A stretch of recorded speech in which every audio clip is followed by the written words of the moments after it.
Imagínate por un segundo que naces en un mundo donde nada es casual, donde tu cuna no es de madera, sino de historia, donde el eco de tus primeros llantos rebota en paredes que han visto reyes, coronaciones y secretos que jamás llegarán a oídos del resto del planeta.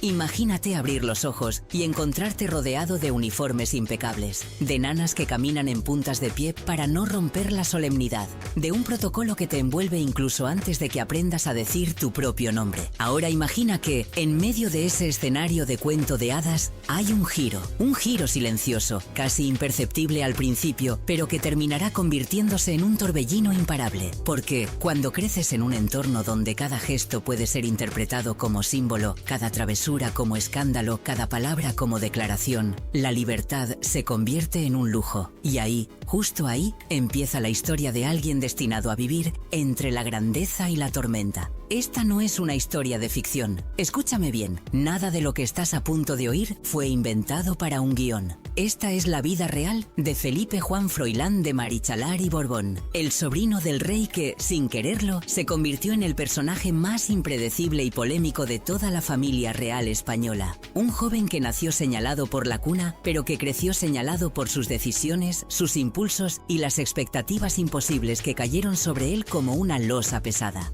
Estás a punto de descubrir por qué un chico que lo tenía todo para ser un icono de estabilidad terminó siendo bautizado como la oveja negra, de un linaje construido sobre disciplina, discreción y apariencias. Y créeme cuando te digo que esta historia tiene más giros que un thriller político y más heridas que una tragedia clásica. Quédate porque lo que vas a escuchar no solo habla de él, habla de lo que ocurre cuando un mundo entero decide convertirte en su entretenimiento. Pero antes de continuar, si te gustan estas historias reales de aristocracia, fama y poder, suscríbete ahora mismo al canal y activa la campanita. Cada semana destapamos secretos, escándalos y verdades ocultas que nadie más se atreve a contar. Dale al botón rojo, es gratis y me ayudas un montón. Ahora sí, vamos con la historia de Froilán. Para entender la magnitud de esta caída, de esta montaña rusa emocional y mediática que marcó a Froilán desde niño, tenemos que volver al principio, no a los titulares de fiestas, ni a los vídeos filtrados, ni a las polémicas que lo hicieron famoso sin querer. Antes de todo eso, hubo un nacimiento cuidadosamente vigilado, un apellido cargado de siglos y un país entero pendiente de su primer retrato oficial. Felipe Juan Froilán nació el 17 de julio de 1998 en Madrid como el primer hijo de Elena de Borbón, la hija mayor del entonces rey Juan Carlos I, y de Jaime de Marichalar, miembro de una de esas familias que llevan siglos entrelazadas con la nobleza española. Desde el primer aliento, Froilán tenía una vida escrita, aunque nadie imaginaba que él haría todo lo posible por romper el guión. Imagina crecer sabiendo que, antes incluso de tu primer cumpleaños, ya protagonizaste portadas, análisis, debates televisivos y comentarios de tertulia.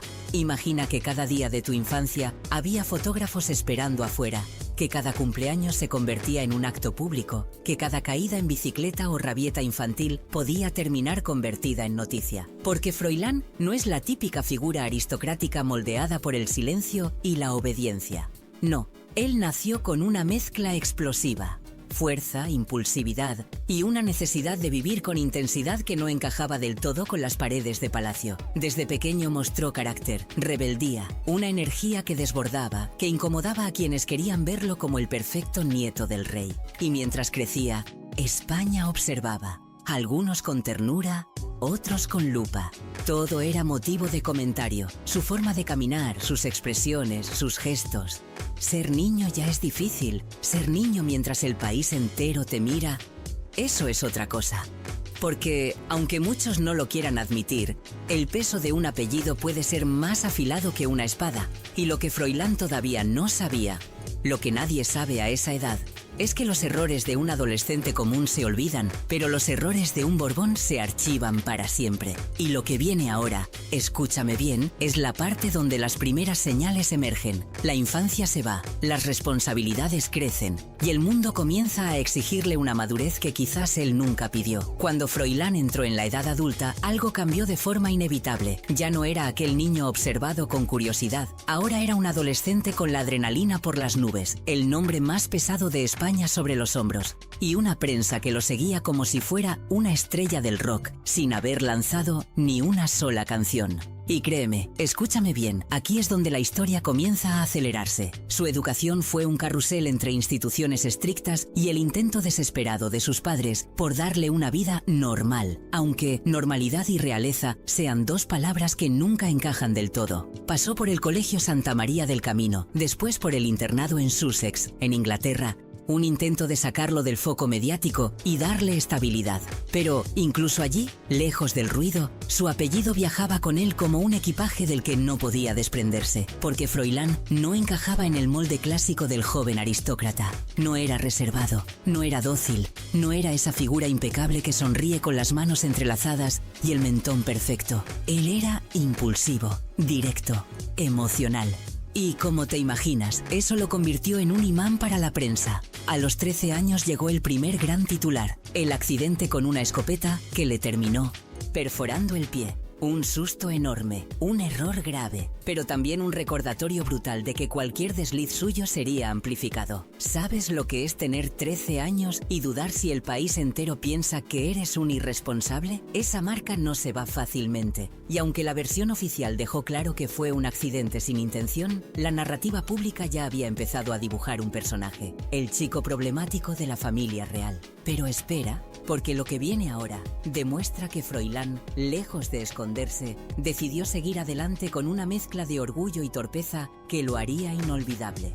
Cuando regresó a España para continuar sus estudios, se encontró con un ambiente donde cualquier fiesta, cualquier gesto fuera de tono, cualquier mala contestación, se convertía en carne de portada. Y él, que buscaba la libertad de cualquier chico de su edad, se encontró atrapado entre flashes que lo perseguían incluso cuando intentaba pasar desapercibido. En su adolescencia comenzaron los primeros rumores de salidas nocturnas, de discusiones en discotecas, de amores que iban y venían con la fragilidad de las relaciones tempranas. Su vida sentimental se convirtió en otro campo minado. Conoció a jóvenes de su círculo aristocrático, salió con chicas fuera del entorno real, vivió romances breves y otros más serios.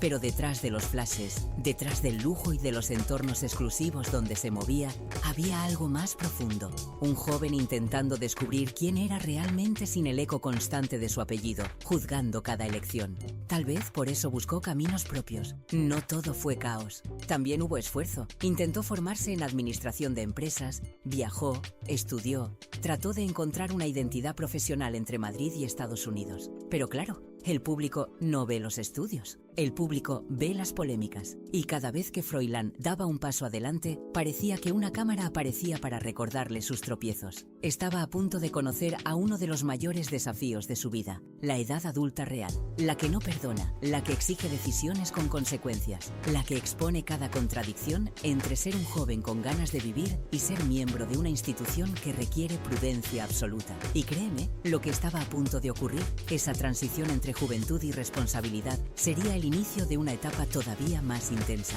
Un periodo en el que el país entero observaría cada movimiento suyo preguntándose, ¿será capaz de enderezar el rumbo o seguirá avanzando hacia el centro del huracán? Lo que viene a continuación es crucial, porque mientras algunos jóvenes pueden equivocarse sin que nadie se entere, Froilán estaba a solo un paso de encontrarse con un destino marcado por la exposición, la presión y un camino que parecía escrito, pero que él estaba decidido a reescribir a su manera. Fue a comienzos de su veintena cuando el destino dio el giro definitivo, ese que nadie vio venir, porque mientras España seguía retratándolo como el chico rebelde, el nieto díscolo, el joven que parecía vivir siempre al borde del titular fácil, Froilán empezó a moverse lejos de los focos, muy lejos. Y créeme, escúchame bien, aquí es donde debes prestar mucha atención. Mientras muchos pensaban que su vida era una espiral de excesos y errores, algo distinto estaba ocurriendo detrás del telón. Comenzó a explorar oportunidades en el extranjero, especialmente en lugares donde su apellido no generaba ni la mitad del ruido que en España. Y uno de esos destinos fue Abu Dhabi, el epicentro de un nuevo tablero internacional donde los negocios, la diplomacia y las alianzas estratégicas se entrecruzan como piezas de ajedrez.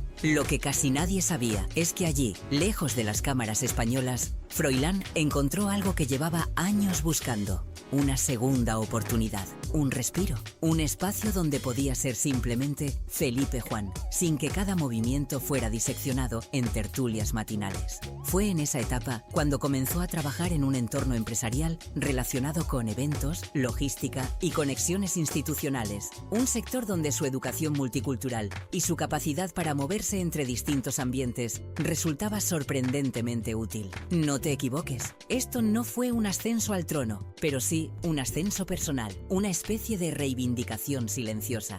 Mientras en España seguía siendo un meme recurrente, en Abu Dhabi se estaba construyendo una reputación distinta. Aquí es donde te hago la primera pregunta directa. ¿Tú qué habrías hecho? ¿Huir del ruido o enfrentarlo de frente? Dímelo en los comentarios porque quiero saber tu perspectiva. En esos años, entre 2021 y 2023, Froilán se movió entre Madrid y Oriente Medio. Algunos viajes eran laborales, otros estratégicos, otros simplemente necesarios para ordenar su vida lejos del radar público. Madrid era su hogar, sí, pero era también su jaula mediática. Abu Dhabi, en cambio, le ofrecía anonimato, contactos y la posibilidad de construir un futuro que no dependiera de los escándalos del pasado. Fue también un periodo de alianzas personales, relaciones que aparecían, desaparecían y en algunos casos se fortalecían en silencio. No hablamos solo de parejas, aunque sí existieron amores y desamores en su juventud, como en la vida de cualquiera, sino también de amistades que lo ayudaron a comprender que no todo está perdido cuando los medios te dan por acabado. Aquí aparece la ironía dramática, porque paradójicamente, ese pequeño éxito personal en el extranjero, ese intento de reconstrucción, ese inicio de nuevo Froilán, fue lo que terminó despertando todavía más interés mediático en España. Era como si solo al alejarse lograra volver a ser noticia, como si cada paso hacia su autonomía se transformara en combustible para quienes querían convertirlo en un personaje. Y lo que viene ahora, y presta atención, es el comienzo del verdadero conflicto, porque mientras su imagen exterior parecía estabilizarse, en la sombra se estaba gestando algo que lo arrastraría de vuelta al ojo del huracán. Un conjunto de circunstancias, presiones familiares, expectativas públicas y errores, algunos propios, otros completamente ajenos, que terminarían desencadenando lo inevitable. Las cámaras que lo habían seguido desde niño no iban a dejarlo escapar tan fácilmente. Y cada vez que intentaba caminar hacia una vida adulta más serena, surgía una nueva controversia, un nuevo titular que lo devolvía al personaje del que tanto quería alejarse. Y créeme, lo que estaba por llegar no solo pondría a prueba su reputación, sino su resistencia emocional. Porque, como te voy a mostrar en la próxima página, mientras él intentaba construir, el mundo que lo rodeaba empezaba a desmoronarse con una fuerza que ni él ni su familia pudieron anticipar. Mientras su vida parecía estabilizarse en el extranjero, en la sombra se gestaba algo que ninguno, ni él, ni su familia, ni siquiera los medios, estaba preparado para afrontar. Era como si el éxito silencioso que había encontrado fuera de España estuviera destinado a romperse en 1000 pedazos en el preciso instante en que comenzaba a consolidarse. Y créeme, escúchame bien, aquí es donde la tensión debía cortarse con un cuchillo, porque mientras trabajaba y trataba de mantener una vida relativamente discreta en Abu Dhabi, en Madrid continuaban los ecos de viejas polémicas, exageraciones, rumores, historias repetidas hasta la saciedad. Y ya sabes cómo es, cuando los medios huelen fragilidad, no sueltan la presa. Cualquier aparición suya, una foto, un vídeo, una salida nocturna mal interpretada, se convertía inmediatamente en tendencia. Pero lo verdaderamente complicado no era lo mediático. Lo complicado venía de dentro, de la familia, de las discusiones internas, del peso del apellido, de las expectativas imposibles que siempre volvieron a caer sobre él como una avalancha. Porque aunque estuviera lejos, aunque quisiera construir su propio camino, seguía siendo un Borbón. Y eso significa que nunca estás realmente solo, ni realmente libre. Mientras su éxito visible crecía, mientras intentaba encauzar su vida laboral, en la sombra se gestaba un conflicto que no tardaría en explotar. Tensiones con primos, diferencias de carácter, presiones sobre su imagen pública y, sobre todo, la sensación de que cualquier paso en falso sería utilizado para reforzar ese retrato injusto que lo perseguía desde la adolescencia. Y como en toda tragedia griega, lo inevitable terminó ocurriendo. A comienzos de 2023, estalló un escándalo que lo arrastró de nuevo al centro de todas las portadas. no por algo probado, no por algo sólido, sino por estar en el lugar equivocado, con la gente equivocada, en el momento exacto en que los mundos medios necesitaban un villano joven y reconocible. Un incidente nocturno, exagerado, distorsionado, retorcido, lo devolvió al papel que tanto odiaba, el de protagonista involuntario del caos.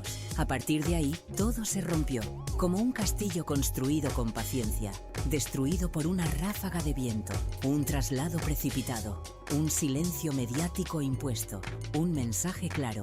Había que protegerlo, alejarlo, controlar el fuego. Y así llegó el movimiento definitivo. Enviarlo de nuevo a Abu Dhabi. Esta vez no como búsqueda de oportunidades, sino como una especie de exilio diplomático, una solución urgente para que los titulares se fueran apagando. A tal fecha, tras años de mirar hacia adelante, todo se rompió. Esa frase define perfectamente el momento, porque imagina trabajar años para rehacer tu imagen, para reconstruirte, para demostrar que puedes ser algo más que la oveja negra, y que te digan, vuelve a empezar desde cero, otra vez. Aquí te hago la segunda pregunta directa. ¿Qué harías tú si, cada vez que avanzas un paso, el mundo parece decidido a empujarte 2 hacia atrás? De verdad quiero que me lo digas en los comentarios. Lo peor no fue la polémica en sí, sino cómo se deformó, cómo se convirtió en un fenómeno viral, cómo personas que jamás lo habían visto opinaban como si lo conocieran desde niño. Era como ver su reputación caer por un precipicio, al que lo habían empujado otros. Y mientras tanto, la familia real intentando contener el daño, los asesores gestionando crisis de imagen, las redes sociales multiplicando versiones contradictorias. Una tormenta perfecta. Y en el centro, él, ese mismo chico que solo había querido ser normal, pero que el país entero se empeñaba en convertir en personaje. Lo que estaba ocurriendo no era solo un escándalo, era una humillación mediática en toda regla, una narración colectiva que lo reducía a caricatura, a cliché, a chiste recurrente. Y aunque intentó mantenerse firme, la presión emocional y psicológica era brutal.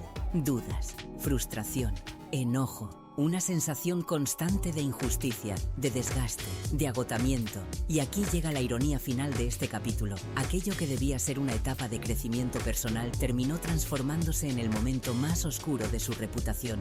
Porque, escúchame bien, cuando el mundo decide que eres el villano, da igual lo que hagas. Te van a pintar con los mismos colores.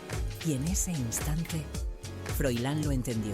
Prepara el pañuelo y la indignación, porque lo que vino después no fue una simple resaca mediática, fue una tormenta, una de esas que no solo empapan, sino que arrancan las ventanas de tu casa y te obligan a mirar de frente todo lo que intentaste evitar durante años. Porque tras aquel estallido de 2023, la vida de Froilán se convirtió en un espejo roto. Cada fragmento mostraba una parte distinta de él y ninguna parecía justa. Las consecuencias llegaron como un golpe seco. De un día para otro, su presencia pública se volvió casi imposible. Cada foto suya era examinada como si revelara algún secreto oscuro. Cada gesto, cada mirada, cada salida se convertía en prueba para alimentar un relato que ya estaba decidido, el del sobrino del rey que nunca aprendió. Y esa narrativa dolía, créeme. Era como recibir un castigo por crímenes que no había cometido, simplemente por existir bajo un apellido que los demás habían convertido en marca registrada del escándalo. Lo más duro fueron las imágenes, esas capturas que circulaban sin contexto, sin matices, sin intención real de informar. Simplemente estaban ahí, repetidas en redes, titulares y comentarios cargados de veneno. Personas que no lo conocían opinaban con una seguridad que asustaba. Cientos, miles de juicios públicos sin conocer su historia completa. Froilán veía todo eso y sentía cómo parte de él se desgarraba en silencio. La humillación no era solo externa, era interna, íntima. Mientras tanto, la familia siguió adelante sin él. Eventos oficiales, apariciones públicas, momentos importantes. Y él, lejos, muy lejos, casi siempre en Abu Dhabi. Cada foto de sus primos en actos institucionales era un recordatorio de su ausencia, un recordatorio de que, aunque se esforzara, nunca sería la figura ejemplar que algunos esperaban. Y créeme, eso duele más que cualquier titular. Pero aquí viene el giro emocional que casi nadie cuenta, porque mientras muchos pensaban que estaba derrotado, que su vida era un naufragio, algo cambió, algo se encendió. Y fue justamente ese aislamiento, esa especie de exilio involuntario, lo que le permitió respirar.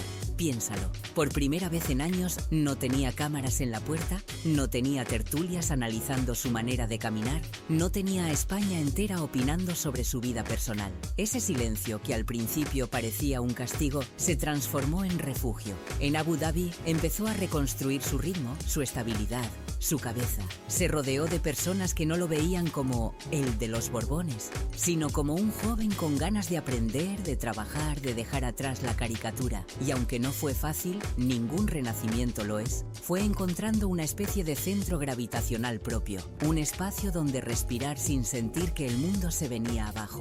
A pesar de las vicisitudes, Froilán logró recomponer algo fundamental, su autoestima.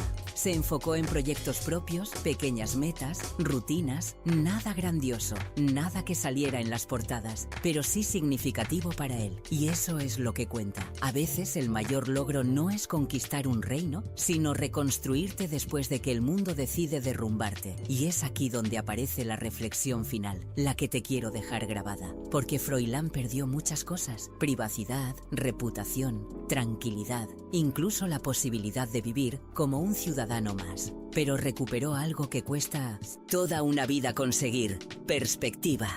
Entendió quién estaba con él por interés y quién por cariño verdadero. Comprendió que la imagen pública es un espejismo y que la paz real no se consigue con aplausos, sino con honestidad hacia uno mismo. Y ahora te pregunto a ti, la tercera pregunta directa. ¿Crees que alguien puede reinventarse de verdad después de tocar fondo o el pasado siempre vuelve? Déjame tu respuesta en los comentarios porque quiero leerte.